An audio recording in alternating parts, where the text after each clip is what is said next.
Sharing. Give it a second. Live stream. Wow. Yeah, I've connected Zoom to YouTube Live. Okay, here we go. I just have to mute it. There we go. Perfect. So, hi, Laura. Nice to Hi, see Lynn. you. Good to see you. It's been too long. I know it has been too long, but I always love catching up. Obviously, in person is better, but we do what we can. You know. So for those of you who are watching, Laura is the founder of a beautiful chakra fragrance brand called Auratherapy. She's been doing this for a while, so she is a wealth of knowledge because she has, it's what, 10 years longer? The beginning of it is getting to 10 years. The new brand is only not even a year old, but it's like a Right. rebrand, but it feels like a new brand to Well, me. that's nice that it's like a refresh for Yeah. you. It's like yeah. So we'll talk about that too, because the rebrand was something that happened both opportunistically and kind of out of necessity. Yeah. Um, but anyway, so Well, let's do you know today, like this weekend is the year anniversary. I don't like talking about it. Nobody wants to, but the hurricane was a year um, ago to this weekend. it was So a year here, ago. it's a Wow, year that's how ago. I time know. flies. It I doesn't seem know. like it was that long ago. So they're celebrating in Asheville, resilience and courage, and things are back kind of the way they were. And it's sort of like you don't want to remember any of it, but here we are, and it's been a year. So, yeah, so the rebrand happened because of that. And I guess silver linings, right? Silver lining. So, okay, let's just give people a little bit more context. So, Laura is in Asheville right now, and Hurricane, which one was it? Helene, yeah, Helene. Helene. There was Helene and Milton.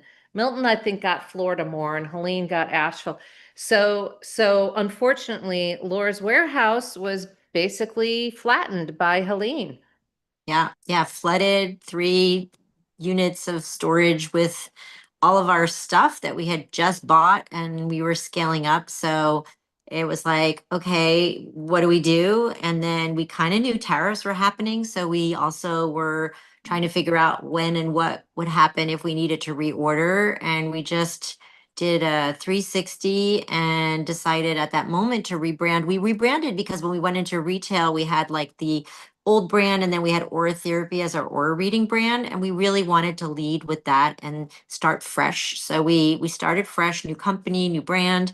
And then so yeah, it's been about a year and it's been really good for us. So we're excited about Well, it. congrats. I know that can be incredibly stressful going through that, but you've come out in a better place. And I think what you are talking about really embodies the spirit of a lot of our small businesses, which is, things happen all the time that are out of our control, but it's what you do with it that makes a difference. And instead Yeah. of, licking your wounds and talking about all the negativity, Laura turned it into a positive. So that is a huge lesson for all of us, because again, there's stuff every day that we deal with that Yeah. is just, I mean, I just got a shipment of my scalp scrubbers and they're all wrong. Oh no. They're not correct. They screwed them up. The factory screwed them up. So I have to send them all back. Like just things that you're Things like, like that. really? Oh yeah. Yeah. Always something. Always Yep. something. Okay, so let's maybe go back to the beginning because your business is an interesting one because you do both products and services. Yeah. And what was the first thing you did? Yeah, so we first started with products and Okay. a category that's really hard. So aromatherapy, which isn't really a category that exists in retail in the US. If you go into a big box, an Ulta, Sephora, no aromatherapy. Yeah. People think of it as, a MLM. There's a lot of brands that sell essential oils and they sell them for diffusers and making your own. So challenging category. When we opened up our own retail stores, and that was my COVID lesson, we brought an experience in, and we had always thought it would be fun to have the experience. We didn't yet know that if we could get these two things to completely connect, we'd have the razor blade story, right? Like that you always Yes. want. And so that's really what's been happening. And so that's been something that took a while. We've been doing that story for about 5 years with the two different stories. And then now we don't really think of it as one or the other. We think of it as the companies came together and people come into the journey with us either for product or for a service, but they do both more than 70% of the time. So that's been phenomenal. And because we do that experience, we now do, I'd say, probably 10 events a month. And we do events that are either for ourselves as branding and community building, or we're hired to do events for other people. And we bring what we do to them as an activation. And so it's a really interesting, different angle to the business, but it can take us to a canyon ranch for a yoga festival or a metaphysical weekend, or it can take us to an association like we just did. The Natural Products Association had an event in Asheville and we were the experience after their conference. And so it's like I never envisioned we'd have an event business, but here we are. It's really interesting. And actually, we were just talking about the fact that I was at Shop Talk, and I actually just got back from Shop Talk. But one of the things they did at Shop Talk, and this was Chicago, which is a much smaller version, they actually had a bunch of experiential booths. Mm, They had one that was a color matching, and then they had one that was a make your own perfume. And the booth was a Shop Talks branded booth, but it was obviously they brought a partner in to do right. it. Oh my God, that would be a great thing for you to do too. You could probably Yeah. do that, you know. I mean, going to events is like a whole thing. And it's Yeah. always like, how do you make money doing it? So sometimes you get paid to do it. Sometimes you do it as the activation. But we just came off of doing a Canyon Ranch Lennox 3-day pop-up. Then we went to Bite in New York to Oh do yeah. a day of trade show, New York beauty. Before that, we had a 2-day trade show in Miami, which was for the spa industry and more of like property owners that own, multi-door properties. And in each one, we brought aura readers. And it's amazing. I think we did something like 250 aura readings and across all of those things. We always have a line. We have people who want to do it. It's like it's phenomenal. People really want to understand what's going on with them. They love the customization. They love that it's about them. And then the fact that then we can take them through a product journey and they can buy something and take it home is like that's the extra thing, right? And so like I feel very happy about my brand, because if I was a brand and I had to figure out how to pay for an activation so people wanted to do something with my brand, like I see big brands that have an ice cream truck or they Yeah. do something else, because what are you going to do? They sell a product. Ours Yeah. really ties in beautifully and people really like the whole journey. So now, my challenge as CEO is how to get it out there faster, more, and keep, consistency, and then also pick the right channels where it makes sense. I love that. And that's a really another great marketing lesson around thinking about all the different touch points and all the senses, and not just thinking about, one moment or the conversion or, because that's Yeah. that's the thing. A lot of founders, I feel like, get hung up on just focusing on conversion. Oh my gosh, no, I'm in all the numbers. So like when I look at it now as a retailer, obviously I look at, sales per square foot, but I'm also looking at my attachment rate. And so for me, it's like if they come and do an aura reading, do they buy a product? If they buy a product, do they do an aura reading? What percentage that does an aura reading buys a product? What's the average order value? What's the cart online? We book online so we can get the revenue online before they even come in. So it's a really interesting, not a traditional e-commerce model, not a traditional, event model, and also not a traditional retail model. So, getting through the data and figuring out what it's all saying. But, when we have big days, we're like, this is working really well. It's very exciting. Oh my God, yes. So, okay, so for people listening, we talked about Asheville, and that's where Laura started, and her first sort of OG store location was in Asheville. But she also then launched a store in Miami in the Wynwood area, which is a very cool, hip, trendy, very young, very, yeah. I mean, I've been there a few times now, very interesting area. And let's talk about the contrast of those two. Oh, yeah. and what you've learned from Miami, and what do you, now that you've lived in Miami actually for a while, what, a A year? year. It's a year too. Yeah, it's about a Do you year. love Yeah. it? Do you hate it? What's your, yeah. Yeah, it's so completely different. Asheville's very fun, small town. It's great to Yeah. come here and not feel like you have all that, excitement. And then if you've been here a long time, you're like, where's the excitement? So Miami is a big city. It's not like New York though. It's a very different vibe and it's got a little bit more of a fitness and it's definitely a little bit more about like what are you wearing? What are you driving? All the stuff that's more material. So it was an interesting thing to go from one place that's very laid back and kind of bohemian and artsy to a place that's also artsy, but very much, the Miami vibe. And so I think we had to learn the customer, the difference. I'll tell you what's interesting as a beauty or, fragrance businesses in Miami, they'll come in and they'll make a reel and they'll post it and they have an Instagram and they're all about like, let me show you my thing. And they're doing something and they're professionals and they've got a business or they're an entrepreneur. In Asheville, they're there on vacation, right? And they're Yeah. hanging out and they're laid back. And if you ask them even to follow you on social media, they'll say like, I don't do social media. So, when you're growing a brand, you want those people because that helps you grow.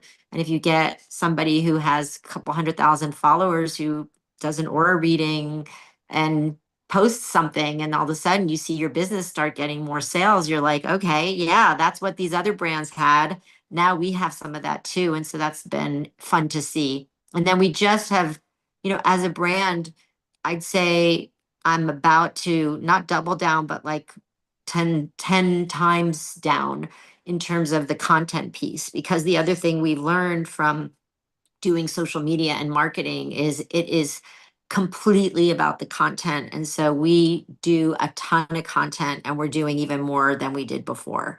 That is like so we're really now we have a content director who's in charge of doing that. We have video editor.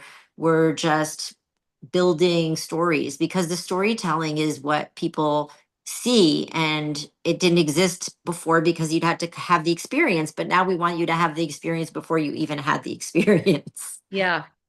That makes sense. Okay, and there's so much to unpack in everything you just said. So let's just go back to Asheville and Miami, and Yeah. I just want to know, like, from your personal perspective, like, where, if you had to be Oh. somewhere stuck, which one would you pick?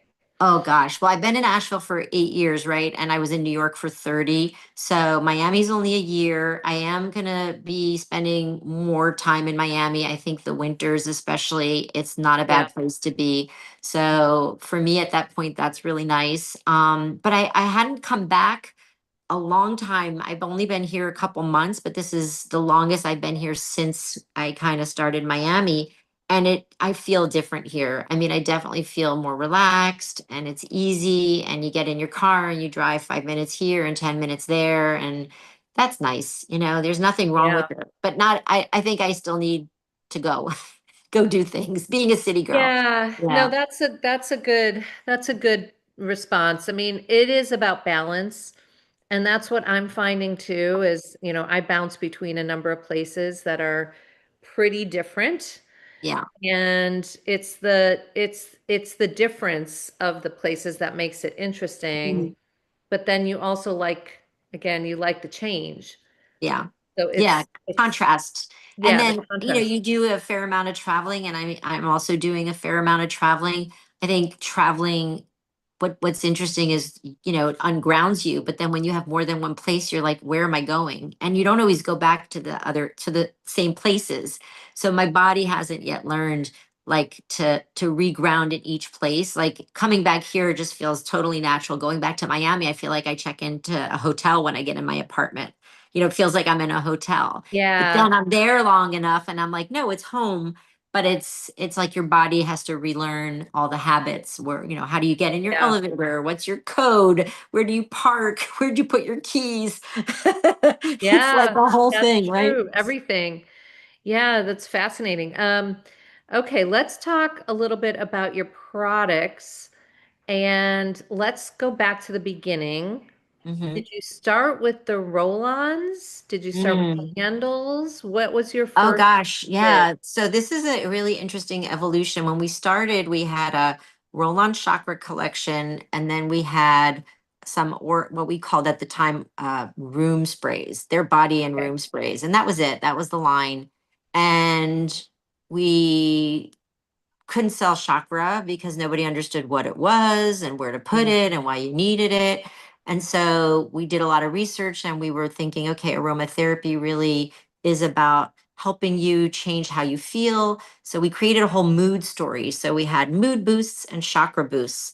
And we diluted everything to make it easy to understand. And we did well. Like when we first started, we had almost 500 doors between specialty, gift, and spa. But it didn't sell great because nobody understood what it was. It was cute mm, packaging. It was a packaging story with a natural ingredient story. And it was like, why? What? And then, of course, no experience.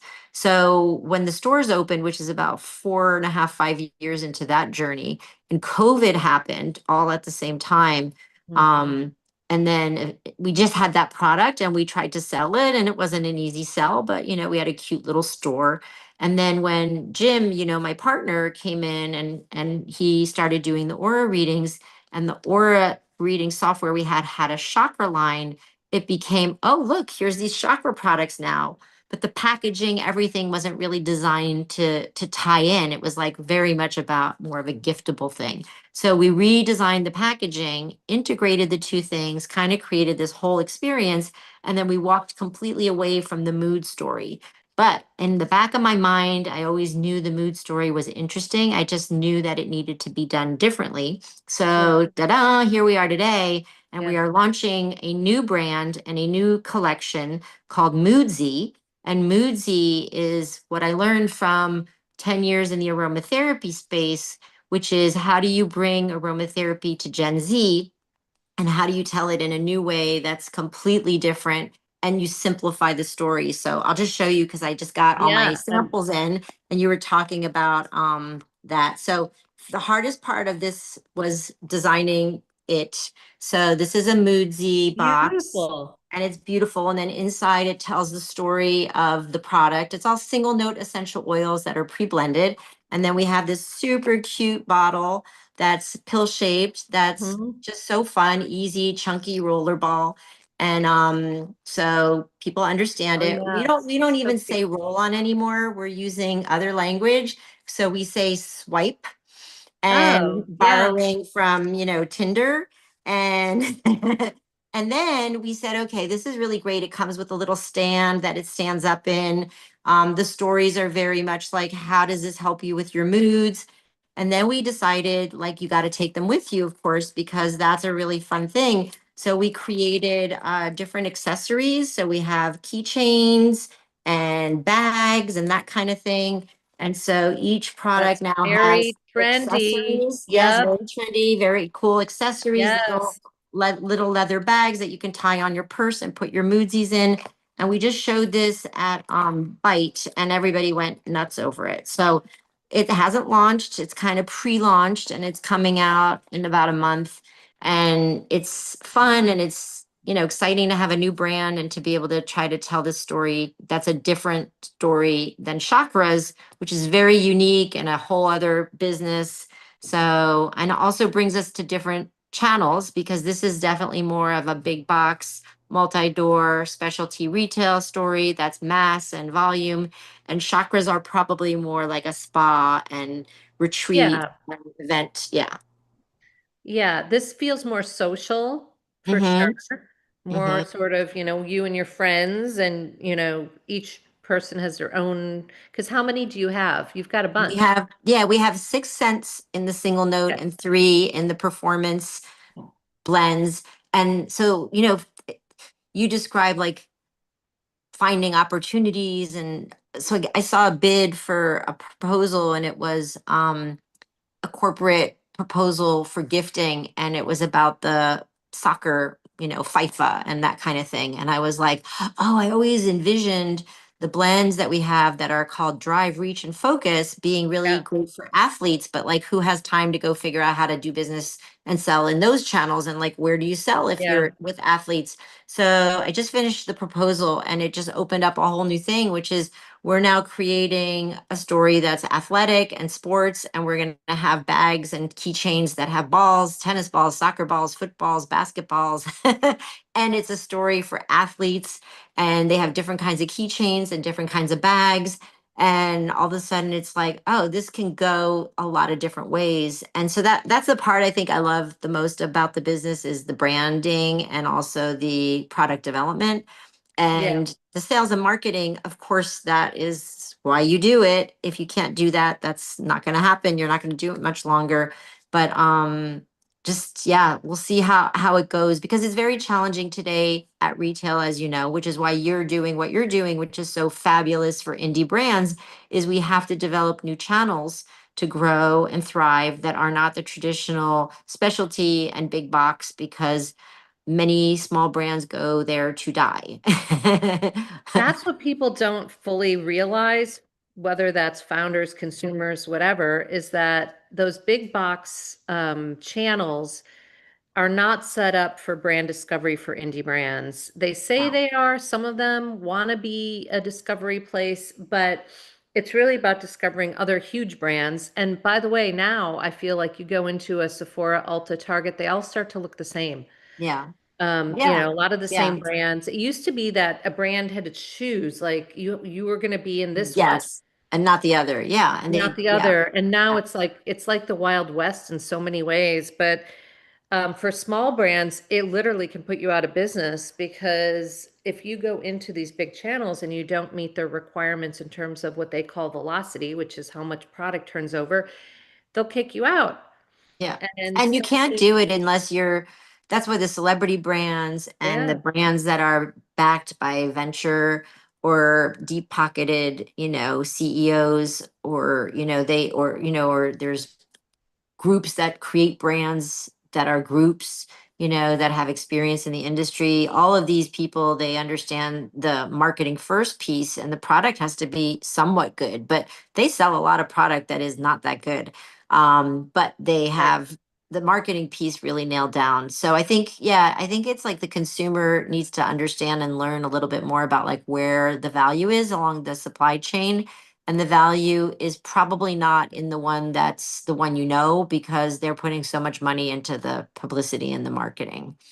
And, Yeah. yeah, I think we No, put that more money into the product, into the ingredients, into the formulations. And, it's hard to be able to do all of it. So, in a way, a smaller brand might be a brand that has a very special story if you want to go find it. And that's why I love what you're doing because you really can do that exploration and find brands that are much more, newer. You may not know them, but I think a lot of people still pick things they know and things they see other places. And it's just the way they do it because it's makes them feel confident about what they're doing. But I also think that younger people get their ideas and trends from other places now than a magazine or an editor right. or, No, yeah. absolutely. I mean, I definitely think in beauty, trust cues are absolutely critical. So they can come from a number of places. It could be an editorial PR piece, it could be a celebrity using it, or it Mhm. could be reviews, or it could, it could be a dermatologist recommendation, whatever. Yeah. But yeah, it's almost like our brains are so flooded with information that we look for these shortcuts. Yeah. And it's very hard for small brands to deliver the shortcuts. So the bigger brands have it because they're recognized already. So they already have a huge advantage. Even if that recognition is fuzzy in your mind, if you're sort of, choosing between two brands, the one that's a little more familiar is generally the one that's going to be the one that you pick.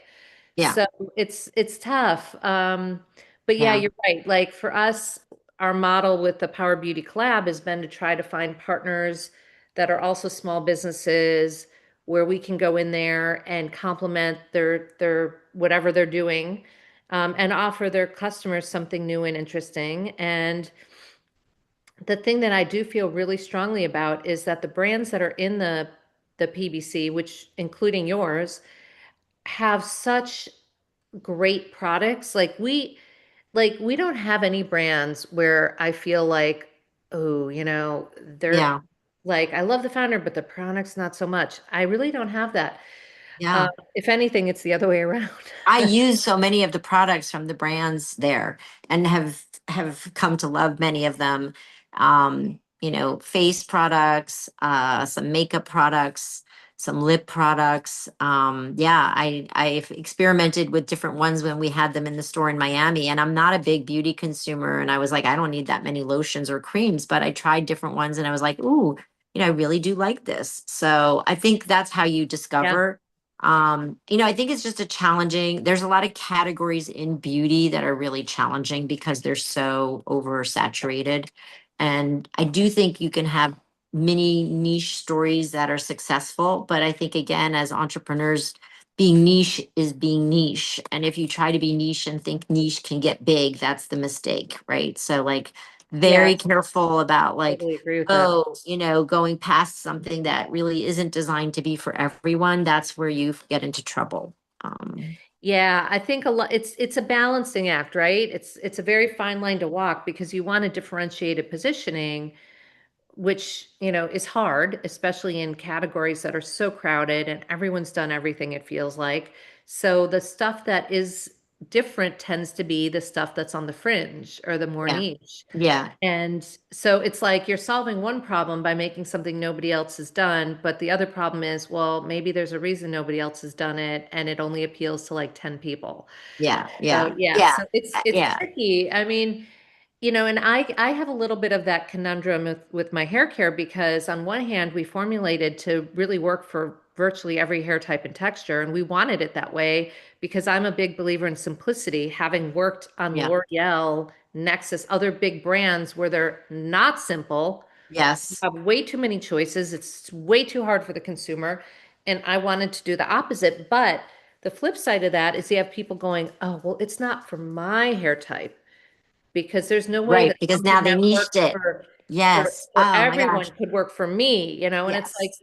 so it's You know what you brought up is really interesting. It's this kind of this swing effect that you get in all these, whether it's the food categories, any consumer product category, whereas it used to be like broad and then it got very niche and the niche thing started to happen. And then what happens is all the big guys start doing niche and then niche can't be niche. And so it's like, there's a point where it doesn't matter anymore. Like there's nothing left to do. I think yeah, everything's been done. So then what's the unique story? That's what you have to figure out. And I don't think it's that easy, to be honest. I think it's very hard because they have more dollars and they have distribution and they can take your idea and do it there, wherever they do it. Does the consumer care? I don't know if they really do. I think it's more like what the consumer seems to have been interested in is this little piece that happened when e-commerce started. The Warby Parkers and the Caspers. And if you lived in New York and you saw some of these brands emerge where it was like, oh, it's cool, it's new, it's different, it's only online. That was like an interesting story because then you had these new brands, but they all have gone since then retail and they yeah. all do multi-channel and they all are everywhere. So that's not a story anymore either. So I think that's the hard thing is like figuring out new channels to me is probably the more interesting part of what's coming versus trying to come up with a differentiated product because there's nobody needs another skincare line or hair care line or Exactly. makeup No, they line or don't. no. No, you're right. And so that's why I think what we're doing with the PBC at least feels like we're unlocking sort of a new way for small brands to be discovered. Now, it's hard Oh because yeah. it's literally like brick by brick. And you saw how hard it is when we did Wynwood. Yeah. I mean, Yeah. and some of the brands sell better than others, and some sell better in some locations than others. And some of the founders are very like naive and they don't really understand that their packaging isn't really going to work at retail. There's lots of issues. Yeah. You know what, but here's the thing I learned when I was selling a product and I didn't have a retail store, I was a complete bumbling idiot. The fact that I sold anything was a miracle because Yeah. we did have a little concept. We had like a display and you had testers in front and you could put it on a shelf and it was like backfilled. So it was kind of like a vending machine and they had to buy a minimum order to fill it and then some back stock. So that was kind of smart and it displayed well and you had to have the displays and God, I remember at the beginning, I didn't have enough money to buy displays because the displays were so expensive and I had to like make displays to sell my product. I was like, Yeah. who thought I was going to be in the display business? But then what I realized as a retailer is absolutely about the packaging and the readability and the colors and the display and what fits on the shelf. And When you just go the into all these big, clarity. yeah, the big That to me box is a big piece places, of it. Yeah. yeah, they all have, the end caps and special displays that are custom that make it look like what you're used to when you walk into those stores. But when you just take a shelf and you line up boxes and bottles, it's not that easy. Everything No, doesn't it's look not. good, doesn't, it's like things don't stand up. So all of these are things that aren't addressed when you're creating your product in a vacuum. A picture on a website can look amazing and that is easy, but then the physical thing of the touching of it, the opening of it, the standing up of it, the turning in, all of it, that is so important. So I think what you Yeah. do is a secondary thing. You're giving everybody a distribution opportunity, but you're also giving them a master class in retail, which they would not have unless they're at retail already. And then the other thing that you're doing is you're making them understand that your product doesn't sell unless you're there to sell it. And that is the That's difference a of having hard my own lesson. store. And then so you could send you the stuff, you put it out there. It ain't going to sell unless they do Right. the social media, they drive the traffic to your store, they come to your store, they do an event. And none of them have enough time or resources maybe to do that, or not none, but most. And so it doesn't work. And then you're like, why isn't it not working? Well, because that's the fundamentals are missing. And And yeah. that's the tough part is that because I've done also like show fields, neighborhood goods, Mhm. beta, forum stores when they were in business. Like there's a bunch. And yeah, unless you really lean in, and that's why also a lot of the big box retailers tell you you have to have a marketing budget as part of getting in. You have to also then be responsible for That's driving right. traffic in. So it's an expensive proposition to be in retail, and getting on the shelf is not the end goal. That's like the Mhm. starting point. Yeah. And so I think a lot of founders, unfortunately, have this perception that if I just put my products on shelf, they're just going to fly off the shelf. And I've never seen that happen. No, Like I there's mean, the not one products, brand yeah. that that's happened. No, I see in my store what products fly off the shelf, but they fly off the shelf because of the experience. And if they don't, then they fly off the shelf because the whole thing is branded and it's an experience Yeah. in and of itself. The hardest thing, and this is what we learned in Miami, is when you're new somewhere, nobody knows you're there. So of course, it takes time for them to discover you and to get the word of mouth and the people to walk by. Pop-ups are inherently difficult because you're there 3 months. By the time the third month, and maybe then all of a sudden somebody knows about you. But like the first 2 months, how do they know? So you're Yeah. counting on traffic from the person who has the space, and they're probably have minimum marketing time because they're small indie business themselves, which is why, finding places that have a higher marketing threshold probably makes sense. But the same thing is then they have other things that get attention and you aren't getting the attention. So I think that's the hardest nut to crack is how do you create velocity for your own brand and where is that happening? Is it happening in this physical space? Is it happening online on social media at events? Like that's what I think is the challenge. But Yeah, no, well said. That is definitely the challenge. Well, yeah. let's just kind of wrap up because we could talk forever Yes. about all this It's stuff. like a master class in Uh, all and of what it. not to do, right? Yeah, no, it's true. Yes. But so you've got Moodzee. What else is coming down the pike for you? And Yeah. Yeah, excited so we about have, moving yeah, into we next have, so we year. had too much coming down the pike and it was like, how do we do all the things? So we have a book coming out that Jim and I I wrote that's saw that. It's about amazing. 4 readings. And then we launched a massage oil. That was fun. That's more for the spa channel. So a little extension to our collection of chakra scents Yeah. in a different formulation. But we had an opportunity to do a pop-up in New York, and it was like I should have said no, but instead I said yes, because I had, a vision. This year we were going to try to do LA, so we did a Well and Good pop-up in May in LA, and we said we want to do New York, but like who can afford it? And we were given a space that's really interesting. It's free, so that was like a huge Yeah. benefit. And then it was like, how do we turn this space into something that makes sense? And what do we want to do? So we're turning it into a PR opportunity, which we've not done. We've always done things without a lot of PR support. So November, it starts October 16th through November 9th. It's going to be in the West Village. And we called it the Aura Sanctuary New York pop-up. And because we haven't talked about it here, but we bought a church Yeah. that we're restoring and fixing up in Asheville. And the church is called Aura Sanctuary, and it will be our factory and an event space and our offices. And it's taking a long time to do it. And so we said, let's make this space like Aura Sanctuary New York. So we kind of branded the thing that goes the space. And then in the space now we have an activation that's the pop-up, which we call the Awakening. And the Awakening is a series of 7 rooms that you go through a chakra journey. And then we've been collecting all these incredible friends, artists, healers, guides over the years, doing the People We Adore series, which is our kind of live blog series. And so we found like 5 of our favorite people, and they're each going to be anchoring a room with an Oh, I love experience. that. So it's like a journey. And so we have the 1111 journey and the 333 journey and the 222 journey. They're all angel numbers.